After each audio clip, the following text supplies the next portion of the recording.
ఎప్పుడైనా DMart and Reliance more లో ఏ item ఎక్కడ తక్కువ వచ్చిందో మీరు ఎప్పుడైనా గమనించారా? ఈ వీడియోలో మీకు 4 ఐటమ్స్ ఏవి ఎక్కడ తక్కువకి వస్తాయో క్లారిటీగా చెప్తాను. వీడియో మొత్తం చివరి వరకు చూడండి. First item continental extra coffee powder 200 గ్రాములు.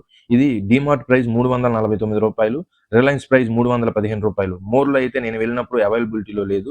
ఇది రిలయన్స్ లో డీమార్ట్ కన్నా రూ. 34 తక్కువకి వస్తుంది. సెకండ్ ఐటమ్ ఆశీర్వాద్ సుపీరియర్ ఆటా 5 kgs బ్యాగ్. డీమార్ట్ ప్రైస్ రూ. 287, రిలయన్స్ రూ. 299, మోర్ వచ్చి రూ. 318. డీమార్ట్ రిలయన్స్ కన్నా రూ. 12 తక్కువకి, మోర్ కన్నా రూ. 31 తక్కువకి ఇస్తుంది. డీమార్ట్ లో ఇది రేట్ తక్కువ. ఫ్రీడమ్ ఆయిల్ 1 లీటర్ వచ్చేసి డీమార్ట్ లో రూ. 171, రిలయన్స్ లో రూ. 171, మోర్ లో రూ. 183. మోర్ కన్నా రిలయన్స్ డీమార్ట్ లో సేమ్ ప్రైస్, రేట్ తక్కువ రూ. 171. Fourth item Parle-G biscuit packet 800 గ్రాములు. డీమార్ట్ ప్రైస్ రూ. 84, రిలయన్స్ ప్రైస్ రూ. 75, మోర్ ప్రైస్ రూ. 83. డీమార్ట్ కన్నా రూ. 9, రిలయన్స్ లోనే తక్కువ. డీమార్ట్ కన్నా మోర్ లో రూపాయి తక్కువ. మీరు ఏ ఐటమ్ గురించి తెలుసుకోవాలనుకుంటున్నారో ఆ ఐటమ్ గురించి కింద కామెంట్ చేయండి. వీడియో ఇన్ఫర్మేషన్ మీకు నచ్చితే లైక్ చేయండి, సబ్స్క్రైబ్ చేయండి, మీ ఫ్రెండ్స్ అండ్ ఫ్యామిలీ మెంబర్స్ కి షేర్ చేయండి.